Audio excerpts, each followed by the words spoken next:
What's up, guys? Sorry you don't get to see my beautiful face this morning, but it's dark out and I'm getting ready for work. You do get to see some film, though, because Baker Mayfield just became one of 5 quarterbacks to win a playoff game for 2 different teams, which is nuts. But he did it by beating the reigning NFC champion Philadelphia Eagles. Now, I know the Eagles ended the season in a bit of a tailspin, so that's a bit of a misnomer, but they're still a pretty good team, and it's still impressive to absolutely skunk them in the playoffs. I was impressed with Todd Bowles, I gotta say that. His defensive game plan was really savvy while sticking to their identity, and the offense was aggressive. In fact, Todd Bowles even came out and said that the playoffs are when you put your passing game into attack mode, and while I think that your passing game should always be in attack mode, it's nice to hear. A lot of people are talking about how Baker Mayfield put together one of his very best performances in a playoff game, but I don't quite see it that way. In fact, I think this was pretty average for Baker Mayfield. As you can see on the chart, this is about what he's done on average throughout the season. And that's a good thing. That means Baker's playing really well. But I gave him a B for this performance. His stat line is a little bit misleading because he did get 2 touchdowns on really long after the catch plays. But he also had 6 or 7 balls dropped. But he also had an interception dropped. So it really doesn't tell the whole story, and the only way to get into it is to watch the film. Now, I've cut out all the routine throws, the screens, the checkdowns, etc., because you don't need to see that. But I think I've done a really good job of encompassing every other play, every positive and negative play in this game. And I even put in a couple of other routine ones that I think are indicative or good for illustrating. Anyway, that's plenty of talk. Let's just get to some film. First play of the game, Baker's going to come out swinging and he's going to miss on a hole shot to Mike Evans. It was there, Baker just missed. Really tough throw, but it was there. Bad throw 1. Throw 2, this is going to be routine, but it is nice anticipation. As you can see, Baker's releasing the ball before K-Dotton, his tight end, even gets into his slant. So good on him mentally there. But I also wanted to show it just to show how remarkably easy it is to throw these balls. Like, K-Dotton's not separating at all, but he's between the defender and the quarterback, right? It goes quarterback with the ball, then defender, and then behind him, or then receiver, then behind him the defender. Super easy. There's a lot of quarterbacks who make a career out of RPOs and quick slants, and they look cool on the broadcast angle, but in reality, they're very easy. I included this pass because not only is it a solid pass, and Baker throws while getting hit by a defensive tackle, but I don't understand why Mike Evans fell here. Like, if he stays on his feet, he's got another 20 yards. Minimum. Mike Evans does a lot of weird stuff for a really good receiver. And he is good, but he does weird stuff. Here, decent job by Baker. Right here, I would like to hit Mike Evans. Right here. Put it on him, sit him down in that zone, and you're at the 5-yard line. You're going to score a touchdown from there. If you're not going to go to Mike Evans, then at least hit the tight end for the 4-yard gain. Instead, Baker bails out of the pocket, and here, once upon a time, Baker would, because he's still behind the line of scrimmage and no offensive linemen are downfield, he might loft that ball up there to Mike Evans and let him go make a play. However, Baker is much more risk-averse these days. So instead, he does this, this is a perfectly mediocre run. This is a neutral run. It's not impressive. It's also not a bad thing at all. Good job eluding people in the pocket, so he gets a plus movement. But nothing special. This is upsetting. Again, great anticipation by Baker on this little skinny post. Perfect throw. Ball is in the hands of his tight end. Maybe if his tight end wore gloves, like a smart person, this is a touchdown. But alas, K-Dotton's too cool for gloves. And apparently he's too cool for touchdown catches. When you got 2 drops in a game like this, Cade, maybe you switch it up. And then finally, because I'm showing every positive and negative throw, here's a fade ball to Trey Palmer. Why they threw up the fade ball to Trey Palmer, I'll never understand. But it's just a miscommunication. Next drive, Baker comes out with a nice solid throw, reads the defense well. 15 yards downfield because of the penalty. 15-yarder into avoidance zone. Good processing, good arm strength to zip it in there, but, easy throw. So it's a solid throw. Here, this is elite as it gets, and Mike Evans with another drop. I counted 6 drops in this game, and that's if you're being, courteous to the receivers. 50 yards downfield, on a dime, should have been a touchdown. Mike Evans just lets it go through his fingers for no reason whatsoever. But it's okay. There is a God. There is justice in this world. This is a tough throw to grade, right? Baker's got a clean pocket, but he's patient. He waits. Cornerback falls down. 10 yards downfield. It's on a dime. Would have been perfect if he was covered, but he wasn't. We'll call it routine. Because, I think I could hit that ball. Probably not in stride, but Baker Mayfield gets a large chunk of yardage and a touchdown pass for nothing.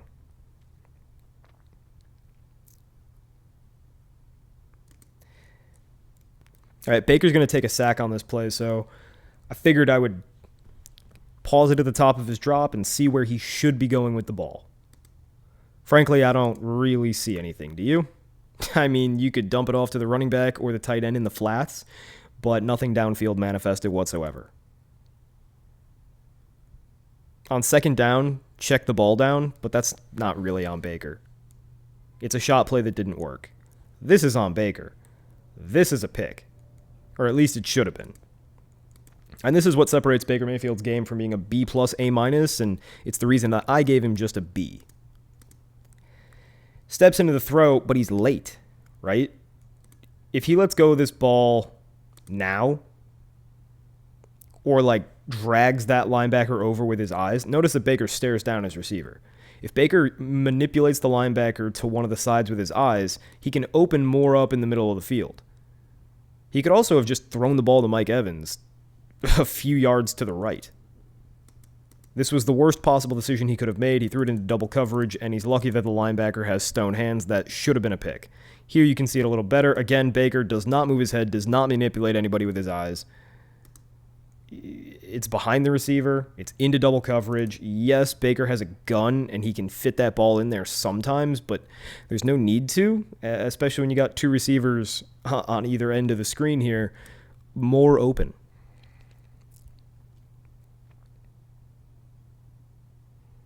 No matter. Baker will come back with a dime. We are 30 yards downfield.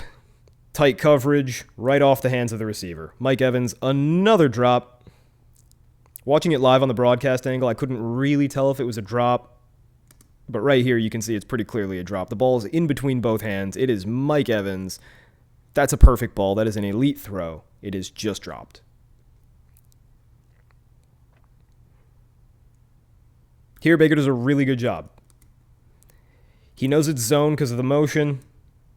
He sees right away, oh, they didn't bite in the proper way. My zone beater is not going to beat zone. F. I'm effed. Run. And he runs. And nobody gets open. He's correct. And the fact that he made a quick decision is why he's able to pick up a positive run despite being a mediocre athlete. Good job. That's how you win with your brain. Here, K. Dotton dropped number 4 on the game. K. Dotton's second. Let's not slander. This is a solid pass. This would have been, again, it's 10 yards downfield. He probably gets at least 20 yards on this ball if he catches it. But, that would require wearing gloves. Same drive, next play, drop by the running back. We are now at 5 drops. This is a good play by the linebacker. Anytime you see a linebacker get a full hand on the ball, you think maybe that's pickable, but from the tight copy, you can see that he extends. Baker, if he was a taller man, probably could have fit this in there, but he's not, and that's one of the drawbacks to being a 6-foot quarterback. Really good play by 52. Evans was open other than the dropping linebacker. Baker didn't see the dropping linebacker because of the offensive line, and Baker can't float it over him because he's simply not tall enough to put that kind of trajectory while also maintaining significant velocity. Here, I want to see Baker get rid of this ball. It's going to sound crazy, but if Baker puts this ball anywhere inside that oval, he has a first down to Trey Palmer. Instead, he pulls the ball down, and he throws it away. That's a throwaway, but it's not a positive throwaway. He could have done better with that play if he had managed the pocket better.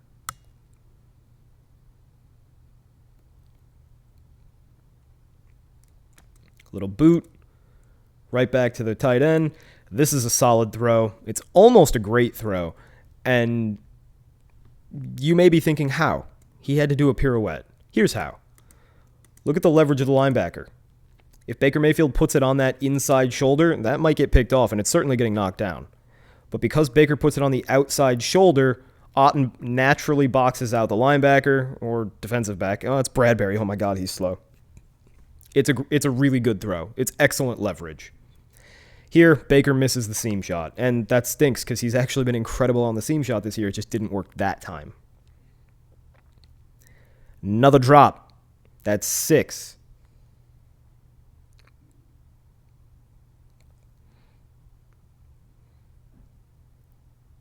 Baker makes checks at the line, and this is a sack that's totally on Baker.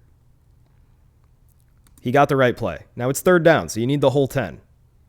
But right here, where you see this linebacker, when you see a linebacker falling down like that, float that ball over to that circle by the stick. Your running back will get there faster, and he will come down with the ball.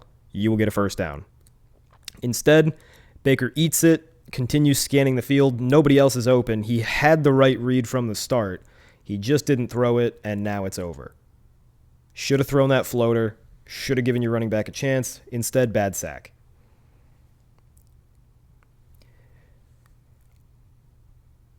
I like this play because Baker does a full field read and manipulates the pocket well, but it doesn't result in an accurate throw. So he's got the motion. He knows it's zone. You got your quick little curl to 87 down there at the bottom of the screen. I think that's a backup tight end. Pretty irrelevant. Nobody else is really open, except for on the other side, you've got your starting tight end. So you got your tight ends both playing outside receiver, and they're both running short curls. And Baker should have hit either of them. I don't know what he's looking at in the middle. I think that's a bench. I'm not really sure because Mike Evans falls down. I don't know what everything's supposed to be. Regardless, really nothing to do other than try to extend the play. He manages the pocket extremely well, and he finally, because he's patient, finds an open running back. He just misses the throw, barely. From the broadcast angle, it was tough to tell if that was an accurate throw or not, or maybe the running back pulled up. Turns out it was just an inaccurate throw. He missed by a foot. Stinks. No fault sack. Nothing he could have done there.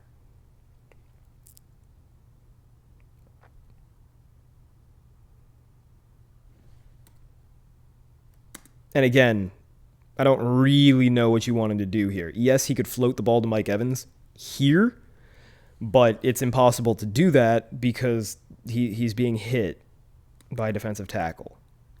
So, like, right here is where he's got to let go of the ball, and there certainly is nothing to do. Like, you could have hit your tight end on that flat, but that's not the read on the play. I don't like that his second read is to continue looking at Evans on this crossing concept here. And now it's too late. It is 3rd down. He could have got the ball to the tight end for a 1st down.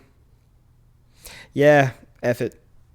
We'll call that a fault sack. Baker took that sack. It's on him.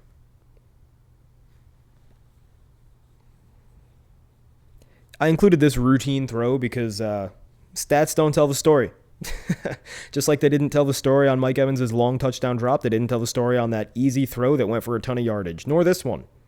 Sometimes really easy routine throws go for a lot of yardage, and that's not the quarterback's doing. It's the defense, it's the offense.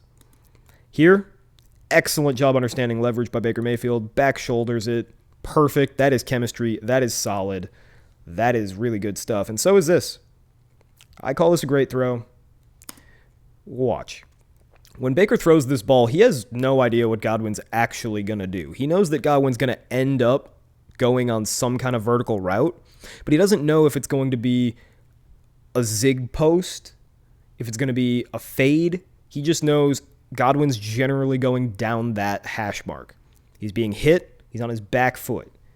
He throws the ball from the 32-yard line, and it lands at the goal line. This is a 35-yard throw, roughly. It's accurate. Remember, he doesn't know what Godwin's running. He knows that he's going down that hash mark, though. And he puts the ball right on the hash mark. Good job. It's not elite. Certainly didn't lead him. but it's good.